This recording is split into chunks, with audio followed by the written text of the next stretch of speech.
Hello guys and welcome back again sa ating YouTube channel. So today, ito yung ating continuation sa ating episode, OFW. Usapang OFW, paano naging negosyante! Sabay ganun.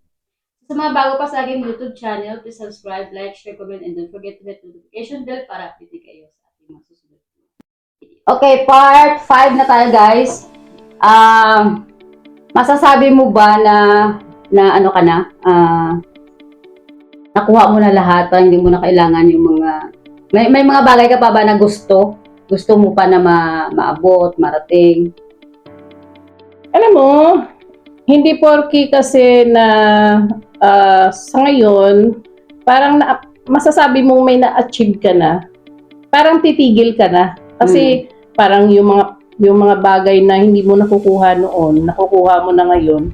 So, porky Mga bagay nakuha na mo na, hindi mo nabili noon, nabili mo so na. porky sa ngayon, na-experience mo na yung mga bagay na hindi mo na-experience noon, hihinto ka na. Hindi. Alam niyo ba yung opportunity knock once?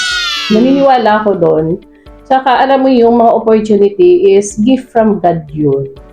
Kumbaga, binibigyan ka niya ng maraming opportunity or chances dahil may mga tao na parang hindi nabibigyan ng ganong blessings. Oo. So for me, yes, kung ikukumpara ko yung buhay ko noon sa buhay ko ngayon, medyo malaki yung improvement. Yes! Pero hindi ko iniisip na huminto dahil for me sa opinion ko lang, binless ako ni Lord ng mga ganitong opportunity. Kasi may mga ibang tao na hindi nila kaya i-handle yung blessings. So, I am 48. Siguro may mission pa ako na dapat kong magawa. So, marami pa akong pwedeng gawin. Marami pang opportunity na ibibigay sa akin ni Lord. Opportunity na gusto kong i-share sa iba na alam mo yun na takot sumubok, takot gumawa ng step na kung tutuusin, lahat naman tayo blessed eh. Blessed. Gifted tayo sa knowledge, gifted tayo sa energy, gifted. Marami tayong gift. Kaya lang, ang iba, natatakot sumubok. Mag-try.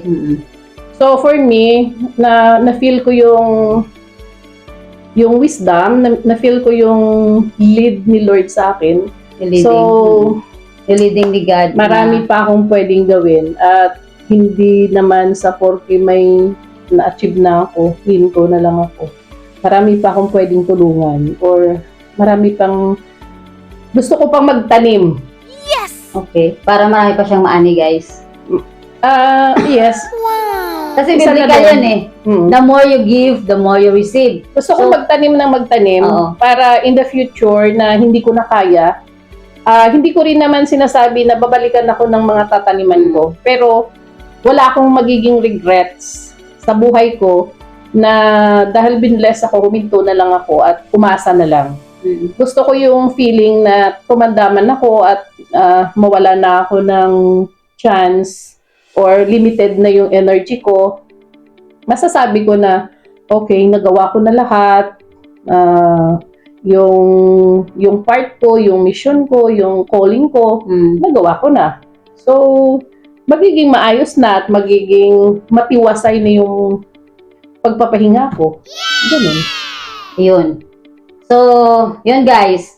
Bali, ang point niya dapat i-share sa atin yung view niya na ngayon may energy pa siya. Kahit mayroon na siya, gagalaw pa rin siya o kumbaga mag-ano pa rin siya ng mga pag-akitaan para ma-share pa niya sa iba. Yung iba sa church, may mga estudyante na pwede niyang suportahan. Sabi ba kami mag-apply dyan? Joke. Yung bali, secret na lang yun, din na natin pag-usapan. Pero kasi pag naranasan kasi natin na walang-wala tayo, ang sarap mamigay, ang sarap magtanim. Kasi yung makita mo sila na, ay, thank you talaga. Naibigyan mo ako ng ganito o na-share mo yung blessing mo. Napakasarap sa feeling na na-share mo yung pinaghirapan mo, na nagtanim ka sa iba.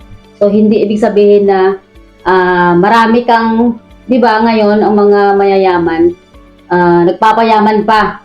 Pero hindi sila nagsishare. Ay nako, tinago nila at binili ng mga sasakyan na maraming sasakyan. Kaya ang traffic na sa Maynila, ang traffic na joke lang.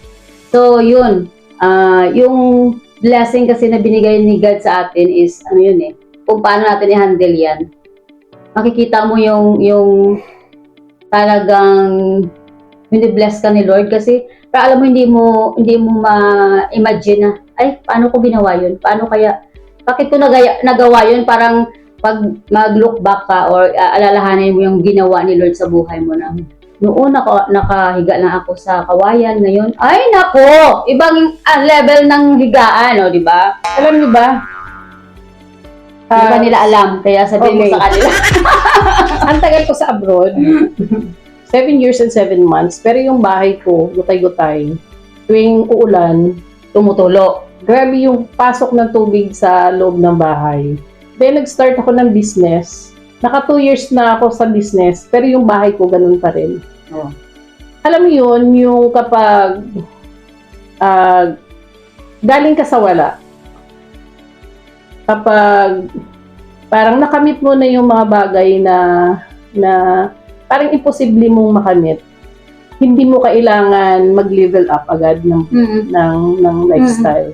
For me, kung ano ako noon, kung gaano ako kasimple noon, ganun pa rin ako ngayon. Ayoko nung porque nagagawa ko na yung mga hindi ko nagagawa noon, hindi porque yung mga nabibili ko noon, hindi ko yung mga gusto kong bilihin noon, nabibili ko na ngayon, mag-iiba na ako. Parang hindi. Parang kasi yun yung minsan nagkakamali yung iba pag nakahawak na may business na ganito. Na-overwhelm sila, mag-travel dito, bubili ng anong mga gadget na bago, bibili agad. So hindi nila nakita pala, ubos na pala. Tapos yung kapital na naubos na. So babalik na naman sila sa pangungutang na naman ulit, di ba? So kailangan talaga tayo good steward. Kung ano yung good keeper. Kung ano yung binigay ni Lord, magaling tayong maghawak niya. Kagaya, pag OFW ka, na-overwhelm ka rin sa sweldo mo. Minsan na-overwhelm tayo sa mga sahod natin, na halos lahat ng kita natin, ibibigay na lang natin lahat sa pamilya natin. Ibibili ng ganito, ipapagawa ka agad yung bahay, bibili agad ng sasakyan, na hindi mo alam kung ano yung magiging status mo doon sa abroad. Alam mo yun na bibili ka ng isang bagay na nagde-depreciate. Diba? Ang sasakyan kasi wala namang yan Hindi tumataas. Hindi tumataas yung value. Nagbaba lang ng baba. Bumababa. So kung bibili ka ng sasakyan na wala ka namang negosyo or wala namang kumbaga bibili ka ng sasakyan for service lang, or for luho-luho lang, or for galagala lang, very useless. Isipin nyo ng 10 beses or 1,000 times bago kayo bumili ng sasakyan kung wala lang naman kayong negosyo na paggagamitan. Kasi ang sasakyan, doble-doble yung gastos doon. Ang maintenance no, napakamahal. Ang fuel no, napakamahal. Paano pa kapag marami mga pwedeng mangyari. Hindi natin hinihingi yung pwedeng mangyari sa kalsada. Pero paano na? So ano lang ano yung yun? mga ganon. Dapat Wise tayo. Maging wise. Wise spender ka sa perang pinaghirapan mo. Tapos lagi mo talagang iisipin na paano na kung magkasakit ako bukas. Instead yung ipambibili mo ng sasakyan or whatever na ilalaan mo sa luho. What if ikuha natin to ng insurance? Napaka open-minded. Importante ng insurance sa buhay natin. Okay. Mapa-abroad Mapunta tayo sa insurance ngayon.